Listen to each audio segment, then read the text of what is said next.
Alors, commençons par la première session d'aujourd'hui. Elle s'intitule Les nouvelles découvertes au niveau des traitements contre le cancer colorectal. Nous avons 3 conférenciers formidables aujourd'hui parmi nous pour cette session. Tout d'abord, le docteur Jonathan Lorry, oncologue médical à BC Cancer.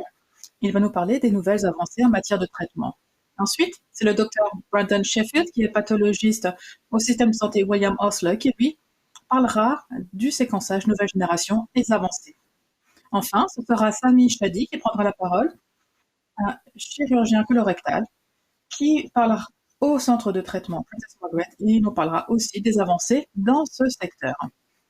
Donc 3 brèves présentations et ensuite une séance de questions-réponses. Alors s'il vous plaît, n'attendez pas la fin des présentations, posez vos questions dès que vous le souhaitez dans l'onglet questions qui se trouve en haut à droite de votre écran, même pendant les présentations. Je vais me tourner vers le Dr Lorry qui va nous faire la première présentation. Dr Lorry. Merci de m'avoir invité à prendre la parole aujourd'hui et parler des avancées dans le traitement contre le cancer colorectal. Je suis Jonathan Lorry.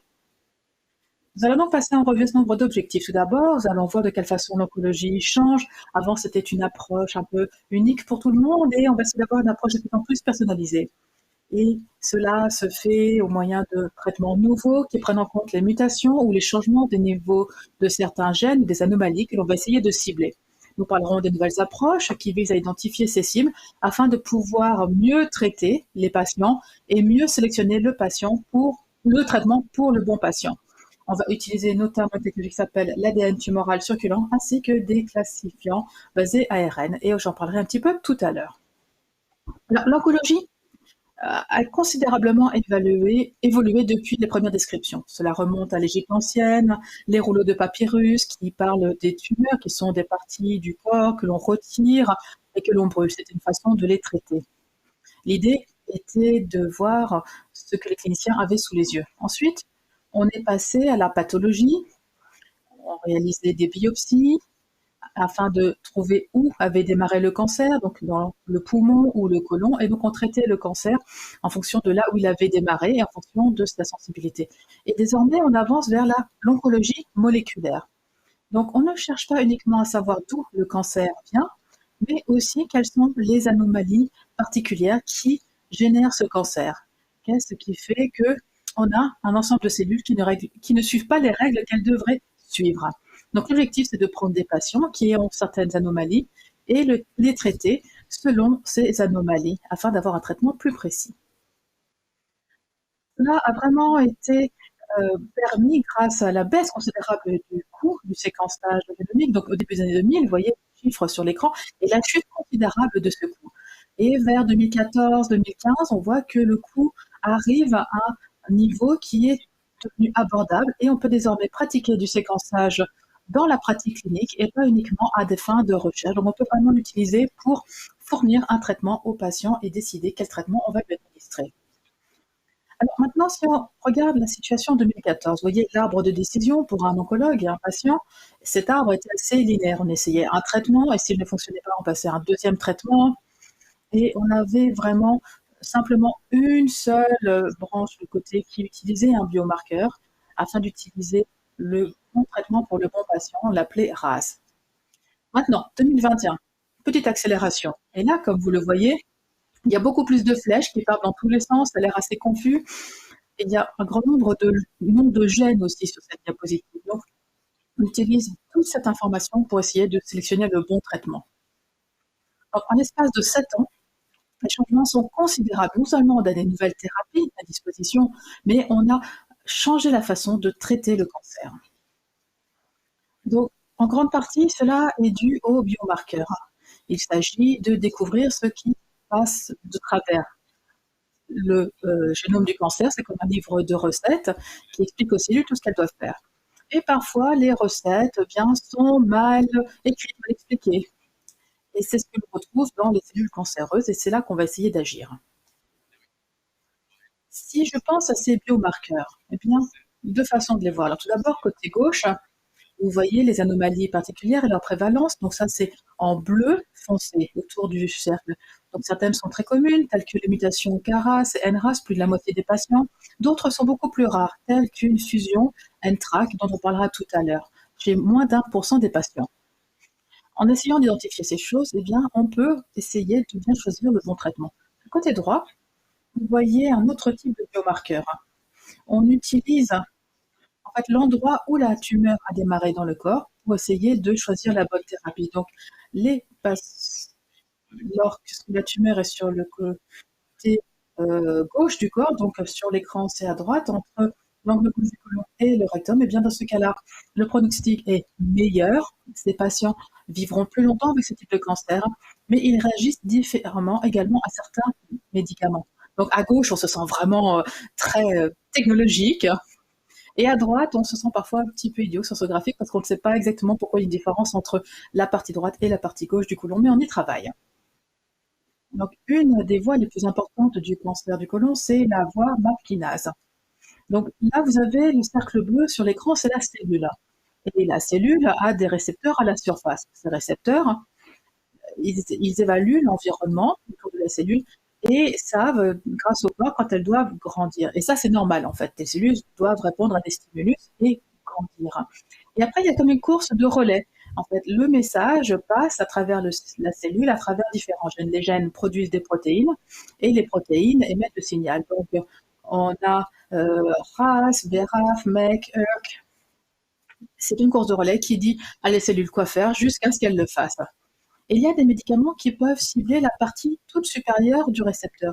S'il y a des problèmes plus bas dans la voie, eh bien, le médicament n'agira pas parce qu'il n'agit que sur la partie supérieure de cette voie. Et la cellule continuera à produire malgré le traitement. Donc, voici un petit peu plus en détail. Mutation KRAS, par exemple. Donc, sur la gauche, on voit pendant combien de temps un traitement fonctionne chez un patient. Donc, en bas, horizontalement, vous avez la durée en mois, et verticalement, vous avez la proportion de patients qui sont vivants à un certain moment donné.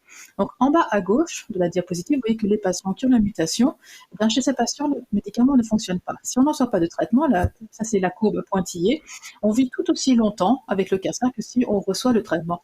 En haut à gauche, ce que l'on voit, c'est qu'il y a une assez bonne différence qui semble montrer que le traitement fonctionne.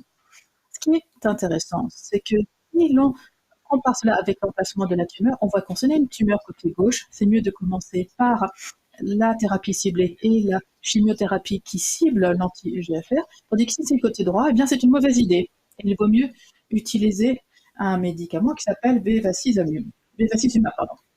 Donc, finalement, ce n'est pas qu'une information qu'on utilise, on utilise différentes informations, dont la situation clinique, afin de prendre une décision. Ensuite, il y a le BRAF. Là, ces mutations concernent entre 5 et 10% des patients. Ça dépend un petit peu si on est chez des patients précoces ou en stade métastatique. Et en bleu, vous avez la courbe qui montre la mutation et on voit que ces patients vivent beaucoup moins longtemps. Ça, c'est sur le graphique en haut à droite. Ils vivent 11 mois par rapport à 6 mois dans l'étude ou 43 mois pour les patients qui n'ont pas cette mutation. Alors, ces dernières années, on a découvert des médicaments qui peuvent cibler cette mutation BRAF. Donc, ils ciblent le récepteur à la surface, le GFR, et ils bloquent également la protéine endommagée avec la mutation BRAF. Et ce que l'on voit à droite, c'est la courbe de survie. On voit la courbe noire, les patients qui n'ont pas reçu le traitement, et en bleu-rouge, les patients qui ont reçu le traitement qui cible le BRAF. Donc là, on a un traitement qui fonctionne. Et ce qui est vraiment fascinant, c'est que non seulement il fonctionne, mais aussi les patients se sentent bien. Il y a assez peu d'effets secondaires et la qualité de vie des patients est améliorée grâce au traitement. Donc ça, c'est une avancée vraiment importante. Et ce médicament est en train d'être évalué pour voir si on peut l'utiliser de façon plus précoce dans le traitement. Donc s'il y a une mutation BRAF, est-ce qu'on doit commencer à utiliser le traitement immédiatement ou un peu plus tard? Parce que cette étude Beacon, en fait, portait sur des patients qui avaient déjà utilisé d'autres thérapies avant. Prochaine anomalie, c'est MSI ou MMR déficient. Alors, à gauche, vous voyez un brin d'ADN et différentes lettres. C'est la façon dont la recette est écrite. Et en rouge, vous avez la lettre qui est erronée. La chose violette au-dessus, c'est la protéine qui est censée corriger cette erreur, parce que ça ne doit pas être un C, là, normalement. Et c'est un peu comme un vecteur sur ordinateur. Vous savez comment ça fonctionne? Bon, la plupart du temps, ça fonctionne, mais quand même, parfois, il y a des erreurs et notre corps, c'est la même chose. Et d'ailleurs, parfois, certaines versions du vérificateur d'orthographe fonctionnent encore plus mal et c'est la même chose avec le MMR. On a plus de mutations et ce qu'on a appris, c'est que l'immunothérapie fonctionne bien chez les patients qui ont cette anomalie. Petite population, 5% des patients qui présentent cette anomalie en cas de cancer métastatique. Mais si vous regardez les graphiques, vous voyez qu'une comparaison entre la chimiothérapie et l'immunothérapie, et on voit qu'il y a vraiment une différence avec les courbes. Donc à peu près à mi-chemin, très peu de patients progressent finalement. Et dans la courbe du bas, à droite, on voit que les patients ont reçu toutes sortes de traitements par le passé, reçoivent l'immunothérapie. Et là, ce qui est vraiment intéressant avec l'immunothérapie, c'est que on voit qu'à la fin, la courbe s'aplatit, elle cesse de descendre. Donc il y a des patients qui ont une réponse vraiment très forte et pas de problème. Et même dans certains cas, on pourrait même penser qu'ils sont soignés. Alors on hésite un peu à dire, parce qu'on est un peu superstitieux, on ne va pas leur porter la poisse non plus, mais il y a des patients qui peuvent rester vraiment longtemps sans traitement, et ce sont des traitements qui sont plutôt bien tolérés par les patients. Donc l'objectif, c'est de donner le bon traitement aux bons patients. Alors les fusions, ça aussi, c'est un nouveau domaine très fascinant. Une fusion, c'est quand on prend deux gènes, qui sont des gènes distincts. Et là, quelque chose se passe. Vous voyez ici, en bleu et en violet, sur ces brins d'ADN. Donc là, ce sont des chromosomes. Et vous les mettez ensemble, mais pas dans le bon sens. Ils sont fusionnés et vous obtenez cette protéine qui est violette. Et ce n'est pas normal, en fait. Elle ne devrait pas être comme ça, parce que ce sont deux parties de gènes différents. C'est un peu comme si vous aviez une camionnette et un jet. Alors vous prenez l'arrière du jet et vous le mettez collé à l'avant de la camionnette. Vous avez ce véhicule hybride qui se déplace très très vite et qui essaye de construire quelque chose quelque part, mais voilà. Avec cette protéine, c'est la même chose en fait. Elle fait des choses qu'elle ne devrait pas faire. Les fusions, la première chose que l'on a vue en premier, c'était NTRK. NTRK, et c'est un gène qui peut être fusionné avec un nombre d'autres gènes comme partenaires. Et ce qui est intéressant, c'est que cela entraîne un signalement au niveau de la cellule, et lorsqu'il y a fusion, eh bien, la signalisation part de travers. Alors, ça arrive plus rarement dans les cancers du côlon, mais ça arrive assez souvent dans des cancers très rares. Donc, finalement, dans ce cas-là, ce n'est pas tellement le lieu du cancer qui est un problème, c'est surtout en fait la cause du cancer. Alors, avec cette courbe en cascade, on voit où on a la réponse la plus forte. Sur l'axe vertical, vous avez les pourcentages, et quand ça descend en dessous de 100, eh bien, ça veut dire que tous les points disparaissent. Et il y a une ligne qui traverse et qui montre moins 30%. Et là, c'est là qu'on considère qu'il y a une réponse, donc une réduction d'environ un tiers. Donc on voit que les patients ont vu une réduction assez conséquente de leur tumeur avec cette thérapie ciblée. Donc là, c'est vraiment fascinant. C'est une nouvelle classe de médicaments. Une autre classe de médicaments nouvelle, eh bien, ce sont les conjugués d'anticorps. Le corps a des anticorps qui ciblent les bactéries et d'autres choses qui ne devraient pas être là. Et les anticorps, c'est un peu comme des missiles à la recherche de chaleur. Ils s'attaquent tout ce qui ne devrait pas être là.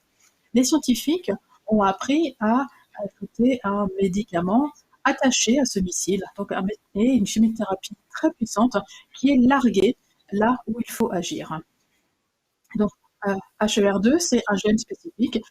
Si on a trop de copies de gène, eh bien, la cellule cancéreuse va se multiplier. Dans le cas du cancer du côlon, c'est moins fréquent que dans le cas du cancer du sein. 2 ou 3% seulement pour les patients qui ont un cancer du côlon.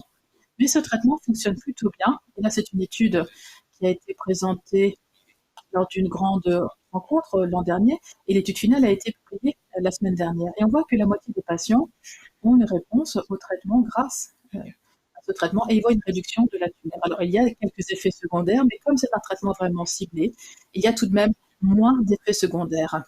Et on peut espérer donner un traitement efficace à des gens qui présentent juste cette anomalie-là.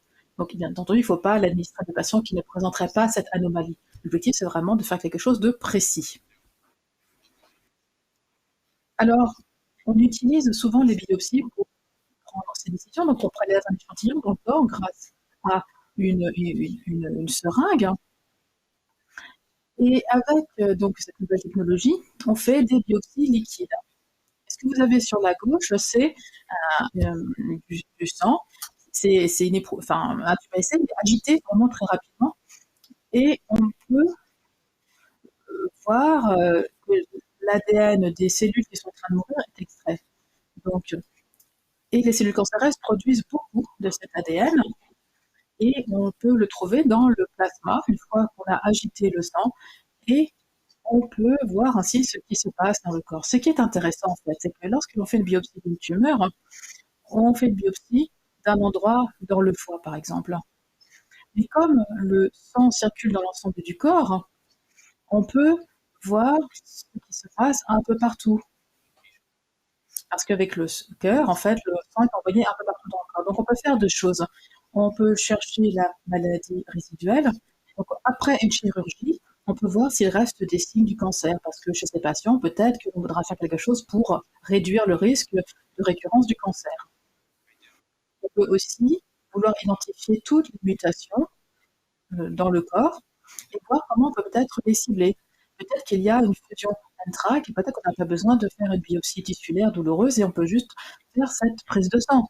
Il suffit juste d'un ou deux tubes de sang et c'est assez simple et j'espère que cela va peut-être changer la façon dont on envisage d'échantillonner ces tumeurs. Il y a deux essais en cours au Canada en ce moment, COBRA, CRC9, des patients qui n'ont pas de cancer qui soit allé jusque dans le ganglion. Le cancer a été retiré et on hésite à leur administrer une chimiothérapie supplémentaire pour décider si on détecte la présence d'ADN tumoral circulant. Si c'est le cas, on décide peut-être d'administrer une autre chimiothérapie pour éviter la récidive et pour les autres patients, on ne le ferait pas. Autre essai de phase 3, il s'appelle Dynamic 3, on le mène avec l'Australie et la Nouvelle-Zélande. Les patients dont le cancer est arrivé jusque dans les ganglions lymphatiques, et là, souvent, on administre une chimiothérapie pour réduire le risque. À droite, vous voyez qu'on utilisait l'ADN tumoral circulant pour voir s'il fallait administrer un traitement intense ou pas. S'il n'y a pas d'ADN tumoral circulant, on va peut-être administrer une chimiothérapie moins intense afin que les personnes se sentent mieux. Et pour les autres, les patients qui présentent un risque plus élevé, eh bien, parce qu'on a détecté cet ADN tumoral circulant, eh bien là, on va leur administrer plus de chimiothérapie. On peut également utiliser cette technique pour ces médicaments ciblés, par exemple, pour essayer de voir si la tumeur est devenue résistante. Alors qu'on traite le cancer, eh bien, certaines cellules cancéreuses commencent à apprendre comment contourner ces thérapies ciblées. Et ça, on peut agir dessus avec l'ADN tumoral circulant. On en est en train de travailler dessus. Alors, je vous le disais, l'ADN, c'est comme un livre de recettes et l'ARNM, c'est comme si vous faisiez une photocopie. Et donc, c'est la mauvaise reproduction qui cause des problèmes. Donc, il y a aussi ce qu'on appelle le Consensus Molecular Subtypes, hein, les CSMS, hein, et c'est une fonction de la recette. Donc, par exemple, on peut avoir fabriqué 52 tourtes avec la recette. Alors, ça peut être très bonne ces tourtes, mais on en a trop fait. Donc, on apprend de plus en plus sur les mutations, mais aussi sur les autres anomalies, et cela pourra nous aider à mieux traiter le cancer. Donc, on a parlé de différentes façons de personnaliser le traitement des patients grâce à la médecine de précision et j'ai hâte de voir dans la discussion de quelle façon cela impacte les patients dans le Canada. Merci. Merci beaucoup, Dr. Laurie. C'est vraiment incroyable de voir combien les options de traitement évoluent sans cesse et deviennent de plus en plus ciblées pour le bénéfice des patients. Maintenant, nous allons donner la parole au Dr. Sheffield qui va nous parler du séquençage nouvelle génération. Merci beaucoup. Je suis Brandon Sheffield, je suis pathologiste. Pour commencer, j'aimerais un peu vous expliquer en quoi ça consiste. Je suis sûre que vous avez tous vu un grand nombre de médecins, des oncologues, des chirurgiens, des gastro-entérologues. Et très peu d'entre vous, je pense, ont déjà rencontré un pathologiste. Nous sommes des médecins, nous faisons des études de médecine. Et ensuite, nous travaillons en laboratoire. Ça, c'est une photo de moi. Je suis assis, là où je suis assis en ce moment même, c'est pris sous un autre angle. Donc, nous passons la plupart de la journée dans notre bureau, nous examinons des échantillons de tissus et nous fournissons un diagnostic aux cliniciens. Donc, si vous avez déjà eu une coloscopie ou si vous a retiré des polypes, eh bien, on les examine au microscope et on annonce au médecin combien de temps il faut attendre avant la prochaine coloscopie ou si on a trouvé quelque chose de douteux, s'il fallait peut-être aller voir un chirurgien. Si vous n'avez jamais eu de résection chirurgicale, eh bien, on va informer nos collègues que l'opération s'est bien déroulée, donc si vous avez une opération, pardon, et on peut également dire à quel stade est le cancer, et cela peut être aussi aider à décider pour voir si vous devriez recevoir ou non une chimiothérapie en plus. Alors, on m'a demandé de parler un petit peu de l'avenir de la médecine de laboratoire et je vais faire un petit peu le contraire, je vais faire l'opposé de ce qu'on m'a demandé de faire. Je vais vous parler du passé. La pathologie est un domaine très très ancien. Il existe depuis des millénaires et ça c'est une des plus anciennes représentations de la pathologie dépeinte par Rembrandt. Il s'agit de la leçon d'anatomie du docteur Tulpe. Il montre aux autres médecins des éléments d'anatomie. Il leur enseigne l'emplacement des tendons, du bras. La pathologie a été pratiquée de cette façon pendant des dizaines, des centaines d'années, en sentant, en reniflant, en touchant, en examinant, afin d'en apprendre de plus en plus sur les maladies, sur le corps humain. Et les choses se sont poursuivies de cette façon jusqu'à une grosse invention, le microscope. Lorsque le microscope a été inventé, eh bien pour la première fois, nous avons été en mesure de dire ce qui était bénin et ce qui était malin. Et ça, vraiment, ça nous a permis de voir les cellules. Et cela a multiplié notre savoir au niveau des maladies. C'est une photo de Pierre Masson, qui est l'un des pères fondateurs de la pathologie au Canada. Un grand nombre des techniques et des choses qu'il a décrites à l'époque sont encore utilisées aujourd'hui. Vous voyez d'ailleurs le microscope qu'il utilise sur son bureau, il ressemble incroyablement au microscope que j'utilise encore aujourd'hui, presque 100 ans plus tard. Vous voyez donc une autre photo de moi. Ça, c'était il y a presque 10 ans, j'étais encore en formation. Et vous voyez, le microscope, finalement, ressemble beaucoup à l'autre. Très peu de choses ont changé. Et c'est un outil vraiment utile pour nous, pour pouvoir mieux orienter les décisions de traitement pour suivre votre maladie. Vous avez ici une photo d'un tissu de côlon normal. Donc, le fluide va dans la partie blanche en haut et vous avez ensuite ces glandes en forme de but qui absorbent de l'eau et des nutriments. Et là, vous voyez ici, en haut à droite de cette photo, vous voyez là aussi un côlon normal. Donc dans le haut droit, le coin haut droit de la photo, ah non, je ne peux pas vous le montrer avec ma main. Bon, bref, en tout cas, donc, en haut à gauche, vous voyez un polype avec un adénome. Et en bas, deuxième moitié, vous voyez les cellules qui sont en train de former un cancer. Ici, vous avez quelque chose qu'on appelle le EMR. MMR, pardon. Vous voyez ici, tous ces cercles marrons, eh bien, ce sont des cellules normales. Ce sont des lymphocytes, des vaisseaux sanguins, et ils deviennent marrons parce qu'ils obtiennent cette couleur de la part de la MMR. Tout ce qui est bleu, ce sont des cellules cancéreuses. Et elles ne changent pas de couleur. Donc on peut dire que ce cancer est MMR déficient. Et lorsque l'on fournit ce genre d'informations, eh bien, ça aide l'oncologue à choisir le meilleur traitement possible pour le patient. Donc, immunothérapie, certainement. Ah, pardon, c'est mon ordinateur qui vient de parler, il a dit It's 1 o'clock. Donc, en outre, cette information nous aide également à nous assurer que l'on peut atténuer les risques de cancer du côlon dans votre famille également. Alors, c'est à peu près vraiment le plus proche de la cellule cancéreuse avec le microscope. Là, vous avez vraiment la vue la plus grosse, la plus proche que l'on puisse avoir de ces cellules avec ces petits cercles bleus. Et ce qu'on veut faire vraiment, c'est regarder à l'intérieur de la cellule. Et pour ce faire, on doit vraiment utiliser notre imagination.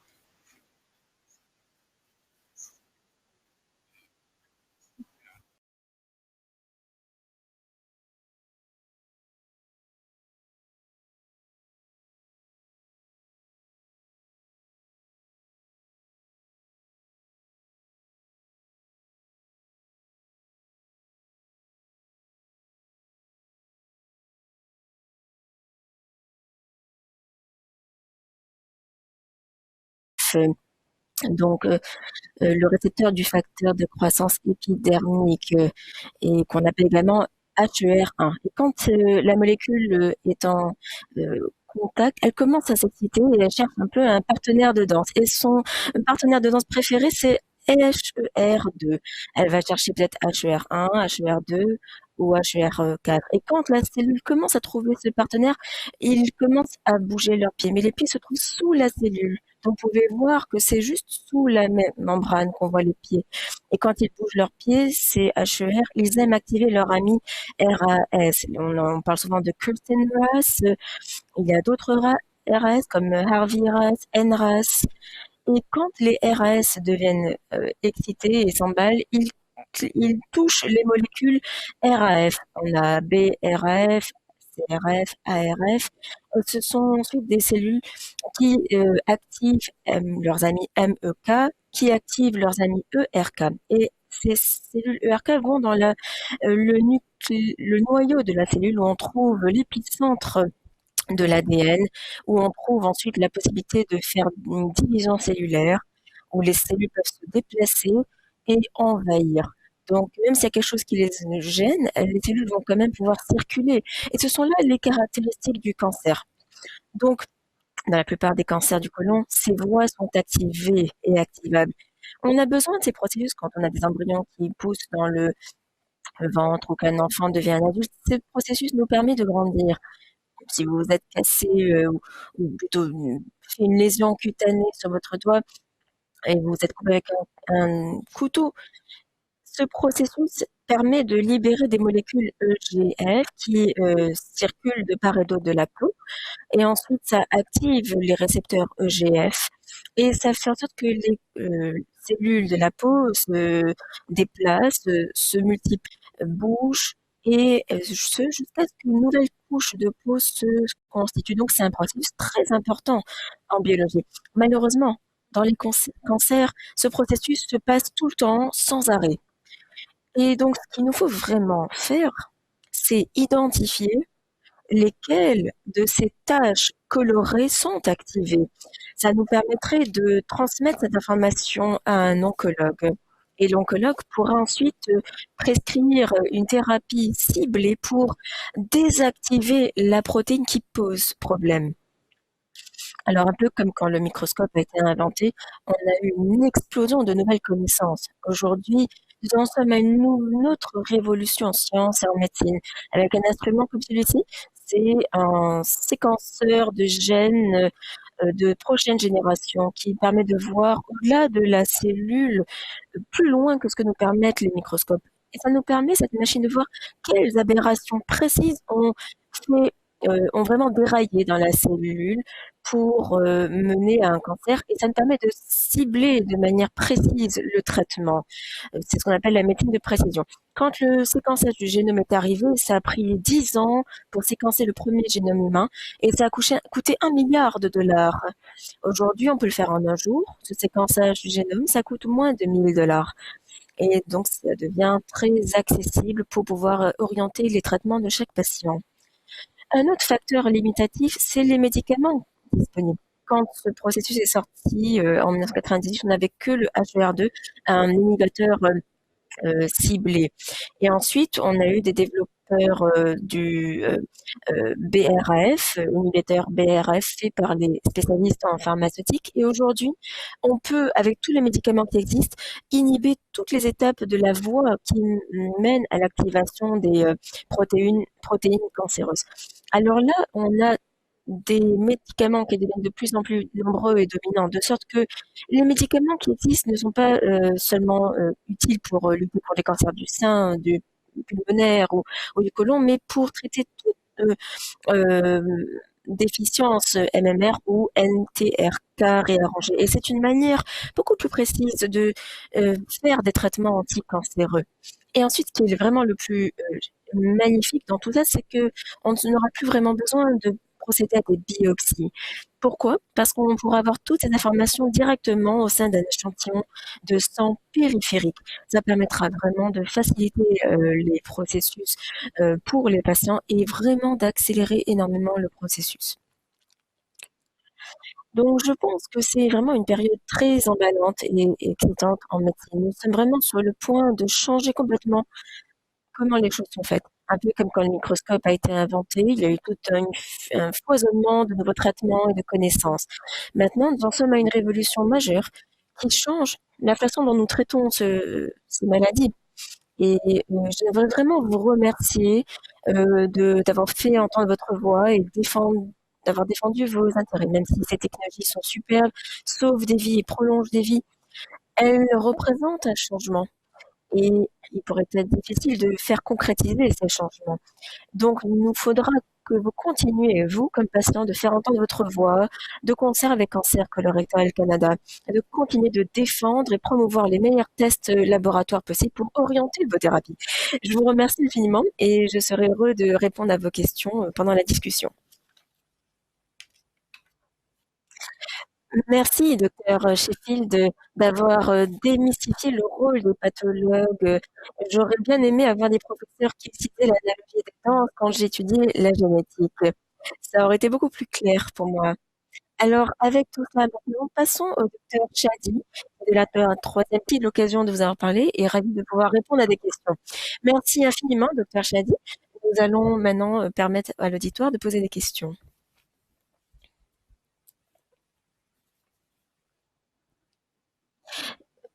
Bonjour à tous. Merci de ces trois présentations vraiment fascinantes de ce qui se profile à l'horizon. Alors, nous avons une première question de l'auditoire qui a trait aux mutations. Le docteur Laurie, je crois que c'est une question pour vous. Est-ce que les mutations qui sont trouvées dans une biopsie peuvent être détectées dans le sang également? Vous avez parlé un peu de ça, mais pourriez-vous détailler la chose? Oui, nous voyons que un grand nombre de mutations présentes dans le tissu sont présentes dans le sang, notamment pour ceux qui sont liés à la section des traitements des tissus pour faire des traitements NRAS par exemple et NTRK. Dans le sang, c'est intéressant de voir la mutation des tumeurs durant le traitement. Mais avec la chimiothérapie, il pourrait y avoir d'autres mutations. Donc ça nous donne, c'est l'occasion d'en apprendre plus sur le cancer au fil du temps. Alors, s'il n'y a pas beaucoup de cancer dans le corps, on ne peut pas vraiment détecter et déceler ces mutations dans les biopsies liquides. Mais ça dépend de chaque cas et combien d'ADN CT circulent. Les tests s'améliorent et se peaufinent et on pourrait de mieux en mieux à l'avenir trouver ces mutations et les déceler dans le sang. Merci. Une autre question, c'est par rapport à l'exclusivité, donc les NRAS, KRAS, est-ce qu'ils sont mutuellement exclusifs? Et est-ce qu'ils sont testés tous de façon standard dans les tests de pathologie standardisés que vous faites ou normalisés? C'est une excellente question et la réponse, elle est différente pour chacune de ces mutations. Donc pour le MMR ou le MSI, elles ne sont pas mutuellement exclusives avec d'autres mutations. Et on voit ça souvent, on le voit avec d'autres mutations telles que le BRF ou les fusions NTRK. Mais pour d'autres mutations telles que KRAS, généralement, elles sont mutuellement exclusives par rapport à d'autres mutations telles que BRAF ou NRAS. Donc, nous préférons évaluer la tumeur prise en son ensemble et nous aimons inclure le plus de tests possible dans un seul essai si possible. C'est pour ça pourquoi nous préférons utiliser les séquençages de prochaine génération. Ce genre de démarche va faire devenir 20, 30 ou 100 gènes de cette même sorte, tout en même temps, plutôt que de faire qu'un seul test sur les gènes. Et par rapport à ce procédé, est-ce que c'est des protocoles normalisés que vous suivez ou vous cherchez à voir tous les types de mutations? Eh bien, dans chaque hôpital, on a un processus différent, malheureusement. Donc, cela dépendrait de l'endroit où vous avez fait votre biopsie et où cette biopsie a été analysée. Mais c'est une question importante qu'il faudrait peut-être passer en revue avec votre oncologue. D'accord, merci.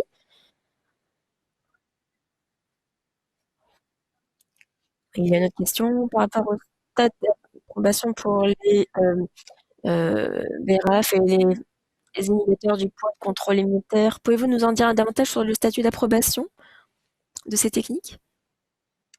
Alors les deux sont vraiment sont de nouveaux traitements vraiment très excitants qui se présentent, qui seront disponibles bientôt, nous l'espérons au Canada. Ils doivent suivre un processus un peu compliqué d'approbation, mais donc en fait, il y a une demande présentée à Santé Canada ou comme au FDA aux États-Unis pour permettre l'utilisation de ce, ce médicament. Ensuite, il y a un processus où toutes les provinces doivent se réunir et voir quelle est l'efficacité du médicament, son coût. Ensuite, les provinces se réunissent et décident ce qu'il en est du financement. Et ensuite, il y a une négociation qui commence à entrer en ligne de compte avec l'entreprise pharmaceutique. Donc, il y a vraiment plusieurs étapes. Donc, ce médicament n'est pas disponible aujourd'hui au Canada, mais nous avons de la chance qu'il y a eu des tests faits sur ces médicaments, sur les impacts. Et des entreprises ont permis de faire ces tests pour les critères qui respectent pour les cas plutôt qui respectent certains critères. Et donc, ça nous aide beaucoup que les entreprises nous proposent des résultats d'études qu'elles ont menées. Nous en sommes très reconnaissants. Oui, donc vous tenez compte de cela pour fournir un soutien personnalisé aux patients. OK, quand je vois les autres questions,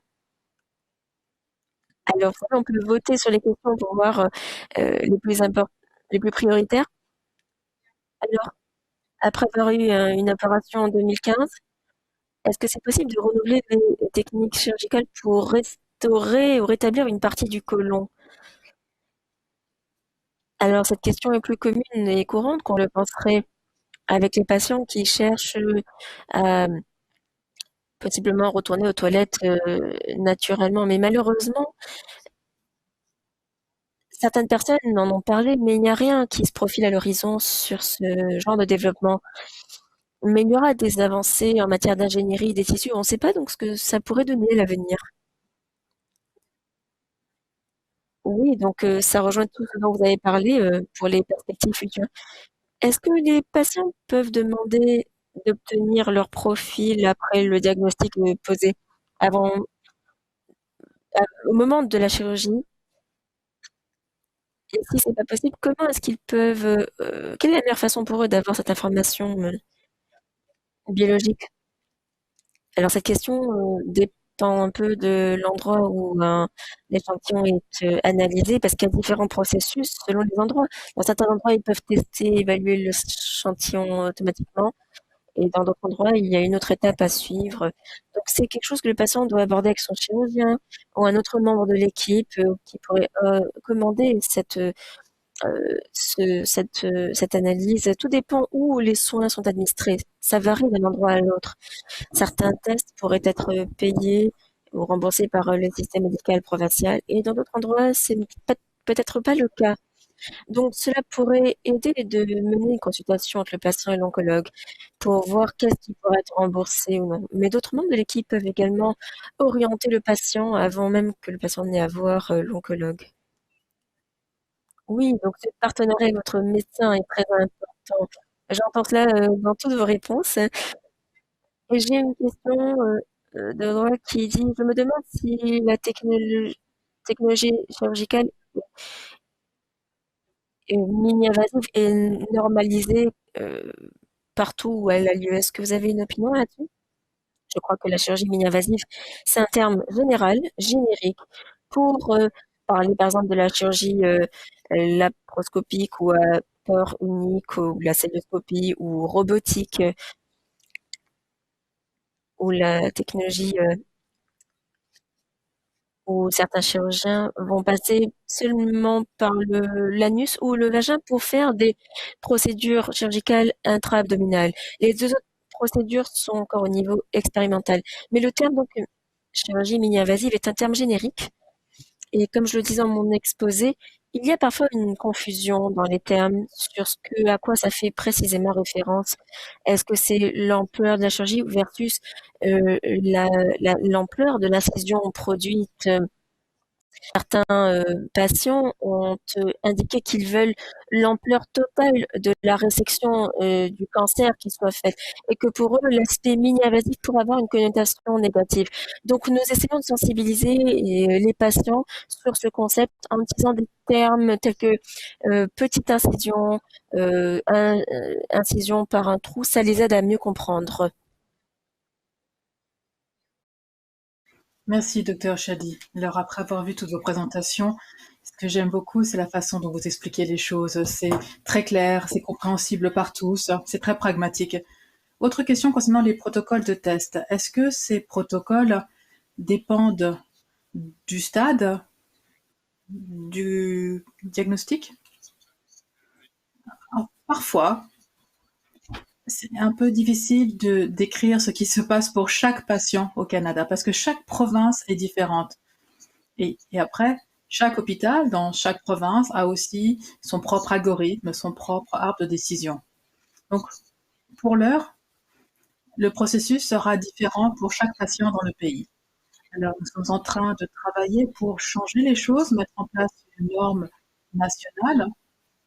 Et nous sommes vraiment heureux de travailler avec CCC et les patients dans ce pays pour pouvoir s'assurer que tout le monde, d'un océan à l'autre, puisse obtenir le même traitement du point de vue moléculaire.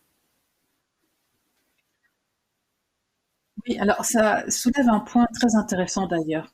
Le bon test pour la bonne personne, ça aussi c'est important. Parce que parfois, il y a des informations dont on n'a pas besoin, il y a des choses qui peuvent être utiles pour tous les patients, mais parfois, il y a des informations qui ne sont pas forcément pertinentes et ça peut être des coûts supplémentaires pris en charge soit par le patient, soit par le système de santé, mais pas forcément des examens dont on a besoin. Donc je pense qu'il faut voir effectivement de quelle façon on peut fournir la meilleure prise en charge.